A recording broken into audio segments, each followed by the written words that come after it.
السلام علیکم ورحمۃ اللہ وبرکاتہ۔ آپ نے مسجد قباء کا نام سنا ہوگا۔ یہ مسجد قباء کی تصویر آپ دیکھ رہے ہیں جو باہر سے لی گئی ہے۔ یہ مسجد بہت مشہور مسجد ہے۔ یہ مسجد قباء کی اندرون کی تصویر ہے۔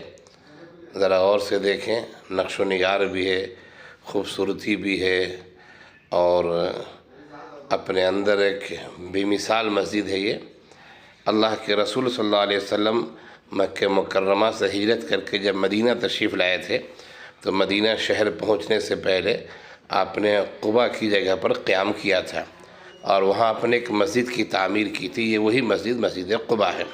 مسجد قباء کی فضیلت ہے، اللہ کے رسول صلی اللہ علیہ وسلم نے ارشاد فرمایا کہ جس نے 2 رکعت مسجد قباء میں نماز پڑھی، نفل نماز، تو اسے عمرہ کے برابر ثواب ملتا ہے۔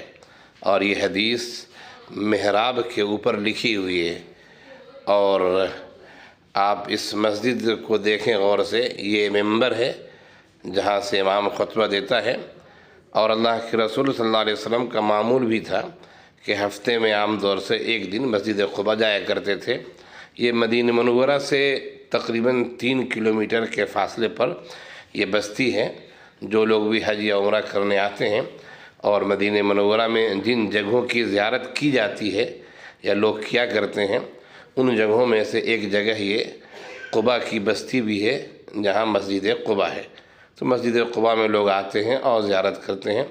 یہ آپ کے سامنے مسجد کا اندرونی حصہ ہے، ممبر بھی ہے، محراب بھی ہے، اور بھی دیگر مناظر ہیں جسے آپ دیکھ رہے ہیں۔ اللہ تعالیٰ آپ کو بھی توفیق دے، ہمیں بھی توفیق دے کہ ہم اور آپ بار بار ایسی جگہ پر آئیں اور عبادت کر کے زیادہ سے زیادہ ثواب حاصل کر سکیں۔ یہ مسجد کے اندرونی مناظر آپ نے دیکھے۔ یہ جو آپ لکڑی کی دیوار دیکھ رہے ہیں، یہ اصل میں فصل ہے، اور یہاں تقریباً تمام مسجدوں میں عورتوں کی بھی نماز پڑھنے کا انتظام کیا گیا ہے۔ تو لکڑی کی دیوار ہے یہ، لکڑی کی اس طرف عورتیں نماز پڑھتی ہیں اور ادھر مرد حضرات نماز پڑھتے ہیں۔ اور یہ دیکھیے مسجدوں میں پانی پینے کا بھی انتظام رہتا ہے۔ یہ دیکھیے پانی کے لیے خاص انداز کے بیسن بنائے گئے ہیں۔ اوپر گلاس ہے، پلاسٹک کا گلاس ہے، گلاس لیجئے، پانی پیجئے، اور رکھنے کی جگہ الگ ہے، یوز اینڈ تھرو استعمال کیجئے اور پھینکیے۔ بعض چیزیں ایسی ہوتی ہیں جو دیکھنے سے تعلق رکھتی ہیں، لاکھ سمجھایا جائے، بتایا جائے، لیکن پریکٹیکل نہ ہو یا نظروں کے سامنے وہ مناظر نہ ہو تو وہ بات نہیں ہو سکتی ہے جو بات دیکھنے کی ہوتی ہے۔ خیر، ایک منظر آپ نے دیکھا، صفائی بھی ہو رہی، دیکھیے۔ اللہ آپ کو زیارت کی توفیق دے۔